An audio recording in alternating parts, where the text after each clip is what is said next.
Major events that have happened on the 33rd degree latitude. It's where the first nuclear bomb was tested, Trinity Site, New Mexico. And the monument chosen to commemorate this site was an obelisk, which is a Masonic symbol. The 33rd degree latitude also passes over both Hiroshima and Nagasaki, Japan. These sites were the place where the first two bombs, atomic bombs, were dropped at the end of World War II.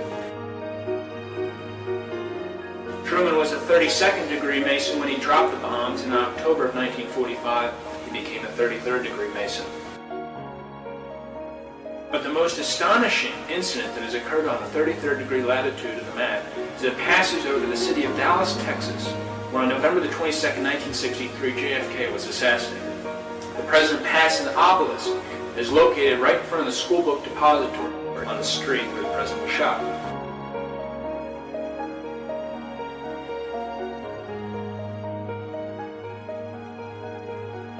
But what we know as Freemasonry came most recently from the Order of the Knights Templar movement in the 1300s. Actually came before that, in the year 43 AD, from a group called the Mysterious Force. That's actually where Freemasonry came from. And this following information is from a book called The Origin of Masonry. The Mysterious Force was established in 43 AD, and it started when a counselor to King Herod Agrippa came to him and complained that the followers of Jesus had a mysterious force. So the purpose of this group was to attack the teachings of Jesus, and that they should establish their own mysterious force in order to preserve Judaism. King Herod Agrippa said, quote, "We will use the hammer because it was used to nail Jesus' hands and feet. Every session will be opened by striking the hammer 3 times, end quote." And you notice that judges have the hammer to bring order to the court. King Herod Agrippa said, quote, "We will make degrees. These will be 33, symbolizing the age of the impostor." And on November 43 AD, the first official session was held in the First Temple of Jerusalem, which was a basement in the palace of King Herod Agrippa. The meeting of the Mysterious Force was always held in the temple. That was the name, the temple. And in 1717, modern Freemasonry changed it to the name of lodge. To prove that Masonry is of Jewish origin, here are the following quotes. The Rabbi Isaac Weiss wrote in 1855, quote, "Masonry is a Jewish institution whose history, degrees, assignments, signs, and explanations are of Jewish nature from beginning to end," end quote. Theodor Herzl, the founder of Zionism in 1897 in Switzerland, said, quote, "Masonic lodges are established all over the world to offer us help to achieve our independence. Those pigs and non-Jewish Masons will never understand the final objects of Masonry," end quote. President Barack Obama concludes his 3-day trip to Israel today, and it began early with a trip to Mount Herzl, where he laid a wreath on the tomb of Theodor Herzl, the Zionist visionary who imagined the state of Israel, but who died 40 years before it came into being. Those pigs and non-Jewish Masons will never understand the final objects of Masonry, end quote. Also in the Jewish Encyclopedia, there's no criticism of socialism or communism, and in fact, they say that they're instrumental in founding and making socialism flourish. In fact, Jewish international bankers financed the Russian Revolution. Now, going back to what all this Freemasonry is rooted in, it's rooted in the Jewish Kabbalah. The Kabbalah is the Hebrew word for received tradition. The Jewish Kabbalah is a medieval Jewish book of occult philosophy and magic based on mystical interpretations of the Old Testament. Kabbalah is important with magicians, sorcerers, witches, Satanists, as well as Masonic philosophers.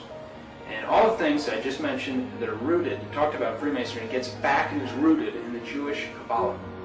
The book Morals and Dogma has 65 pages dealing with the Kabbalah.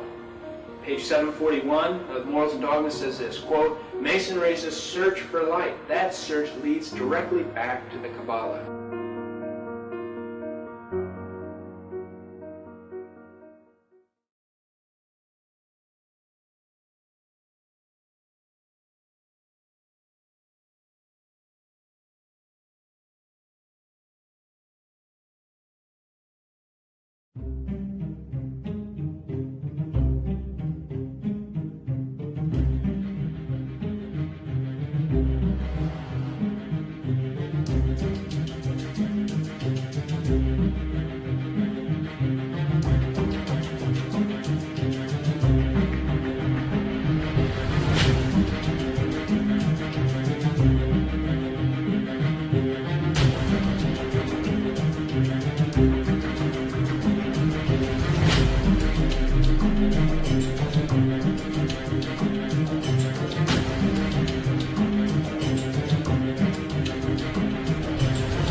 Just that, sir.